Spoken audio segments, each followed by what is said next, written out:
नमस्कार दोस्तों, स्वागत है आपका मेरे नार्सिसिस्ट वाले सीरीज़ के एक और नए एपिसोड में। मेरा नाम है राजीव, ये है राजीव कोचर लाइफ मंत्रा।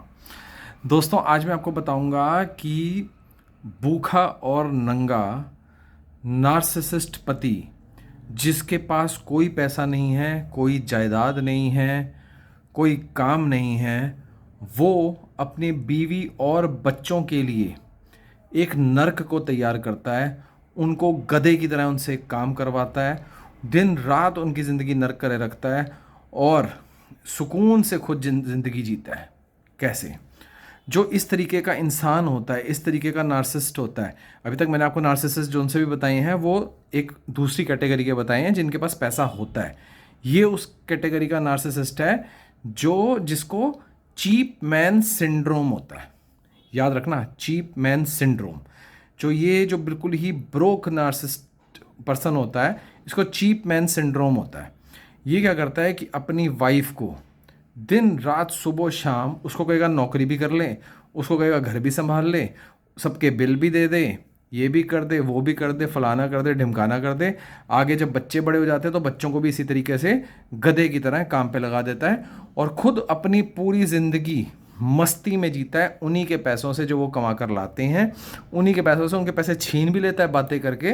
वो बेचारे अपना पैसा दे भी देते हैं, उनके पैसों का हिसाब किताब इसके पास होता है। जिसको चीप मैन सिंड्रोम है, जो गरीब है, जिसके पास पैसे नहीं है, जो ब्रोक है, उनका सारा खाता ये संभालता है और अपनी बीवी और बच्चों के उनसे गधों की तरह ये मेहनत करवाता है। बीवी को तो ये कहता है कि तू एक काम कर, तू पहले जाके अपनी जॉब कर ले, जॉब कर। बीवी जॉब भी कर रही है।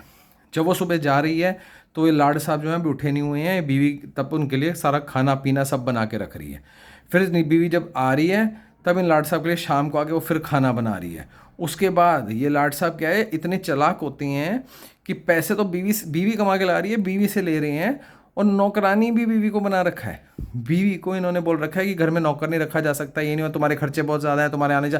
पहले काम पे भी उसको इसने ही भेजा है, फिर उनको कह रहा है तुम्हारे आने जाने के खर्चे बहुत होते हैं, तो उनको बोला कि घर के झाड़ू पोछा भी तुम ही करो, चाहे शाम को करो। तो बेचारी दिन भर पहले काम करके आ रही है, फिर वो शाम को झाड़ू पोछा कर रही है, फिर वो रात का खाना बना रही है और ये लाड साहब टांग पे टांग रख के मज़े से टीवी देख रहे हैं। उसके बाद अपने बच्चे, जो इनके बच्चे बड़े हो जाते हैं, तो बच्चों को ये भी इसी तरीके से काम में लगा देते हैं। इन सब की ज़िंदगी में इतनी मैनिपुलेशन करते हैं, इतनी मैनिपुलेशन करता है वो आदमी कि वो हैरान हो जाते हैं कि उन्होंने अपनी ज़िंदगी जब उनको होश आता है, जैसे वो मेरे वीडियोस देखते हैं या लोगों को वीडियोस देखते हैं, उन्हें जब होश आता है तो वो कहते हैं हमारे साथ हुआ क्या, हमारी ज़िंदगी ऐसे ही बीत गई। हमारी ज़िंदगी एक आदमी जो ब्रोक है, जिसने कुछ नहीं करा, जिसकी कोई वैल्यू नहीं है, जिसकी कोई औकात नहीं है, सिर्फ मैनिपुलेशन करने पे उसने हम सब की उम्र भर 20-20, 30-30 साल हमें नचा दिया, हमको पागल बना दिया। 30 साल तक हम लोग नौकरी करते रह गए, 30 साल तक पैसा भी आया, पैसा उसके हाथ में थमा रहे हैं, पैसे का खर्चा कैसे होगा वो डिसाइड कर रहा है। हम सिर्फ गधों की तरह जा रहे हैं और काम करके आ रहे हैं, जा रहे हैं और काम करके, और एक घर में नौकर बना रखा है। और उसके बाद में जब कोई शादी हो, कोई रिश्तेदारी में शादी हो, कुछ भी हो, तो जी सारा खर्चा जो है वो बीवी की तनख्वाह से दिया जा रहा है। पति जो है वो कोई वो नहीं कर रहा, बस वो उसका बीच में टांग अड़ाई है जहाँ पे मनी इन्वॉल्व है, क्योंकि मनी को कंट्रोल वो कर रहा है। यहाँ तक कि शादी में जाना है, पति ने नए कपड़े पहन रखे हैं, बीवी को पुरानी साड़ी पहना रखी है, बच्चों को फटे हुए पुराने कपड़े पहना दिए हैं। वहाँ जाके वहाँ बातें और अलग मारेगा कि इनके खर्चे बहुत ज़्यादा हैं, इन्होंने मुझे तंग कर रखा है, मैं तो बहुत दुखी हूँ। पैसा ये लोग कमा रहे हैं और चीप मैन सिंड्रोम वाला वो जो गरीब नार्सिसिस्ट है वो नए कपड़ों में जा रहा है और इनके बारे में ये कह रहा है कि इनके खर्चे बहुत ज़्यादा हैं और उन्हीं के पैसों से।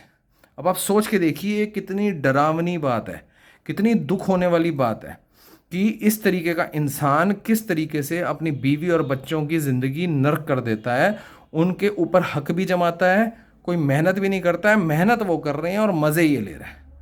तो इस तरीके के इंसान से बचना बहुत ज़रूरी है। जिन जिन मेरी बहनों ने इस तरीके के आदमी को झेल रखा हो वो ज़रूर कमेंट में लिखें, और अपने जो अगर कोई जानकारी में कोई ऐसा फंसा भी हुआ है तो मेरा उसको फॉरवर्ड करें मैसेज, ताकि वो देख सकें कि उनके साथ हो क्या रहा है।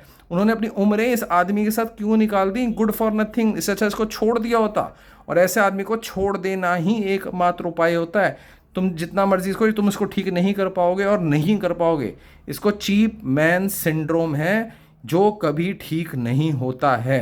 इसको तुम ठीक नहीं कर पाओगे, तो इसको तुरंत ही छोड़ दो, किसी बहाने से छोड़ दो, बस इसको छोड़ दो और अपनी आगे की ज़िंदगी बचा लो।